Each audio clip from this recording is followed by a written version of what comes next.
You're a brand new video editor and you are stressed out because you're wondering how on earth can you create high quality and effective content? But man, oftentimes you just find yourself incredibly overwhelmed.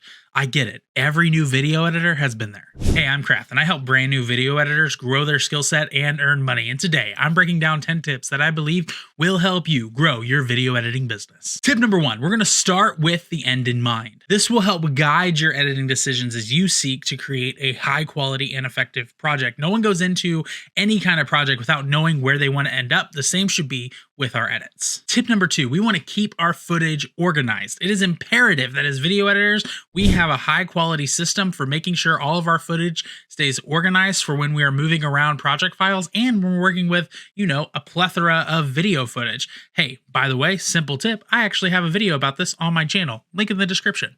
Tip number 3, do not be afraid to experiment. It's important as video editors that we are continually leveling up our skill set. The best way for you to do that is to simply experiment. Try different transitions, different effects, learn new skills to elevate your edits. Tip number 4, remember B-roll is your friend. That is right, B-roll is your best friend. It helps, especially in a talking head video like this, keep your audience engaged. One of my favorite places to go for free B-roll is a site like pexels.com. It is an amazing site where you can just scroll through and find easy stuff that you can insert into your videos, and it's copyright free.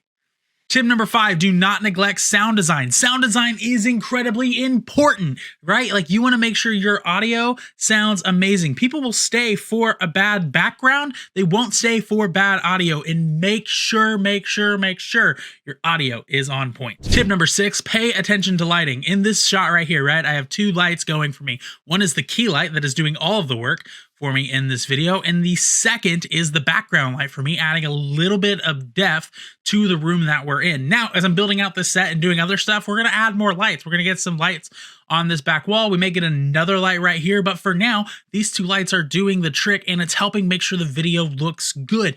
Make sure your lighting in any video you do looks really, really well. You can only fix so much of that in post, so make sure before you ever start editing, you get the lighting right. Tip number 7, do not be afraid to cut footage that doesn't add anything to your video. Hey, it's imperative as editors is when we are telling a story that we make sure we're not adding just extra fluff in there or keeping in stuff that's not actually helping the story of the video move forward. If you think that something needs to be gone as an editor, cut it sooner rather than later. Tip number 8, take notes before you edit. Taking notes before you edit is incredibly helpful for you to produce and edit more quickly. Hey, I actually have a video about this on the channel as well. Be sure to check it out. Tip number 9, save your project often. Here is the deal. Premiere Pro, it crashes like crazy. Your computer, it may decide just to crash one day. You don't want to lose valuable information or valuable time that you have spent on a project, so make sure you are saving frequently. It will help you produce a better video.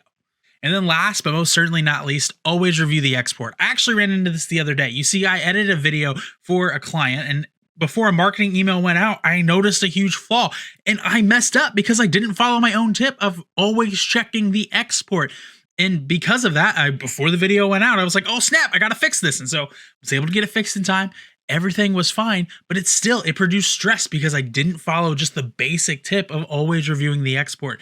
Always, always, always review the export so that you can make sure the product is great, especially when you're delivering it for a client. Hey, do yourself a favor and keep learning by clicking this video right here that is all about how to organize your projects effectively.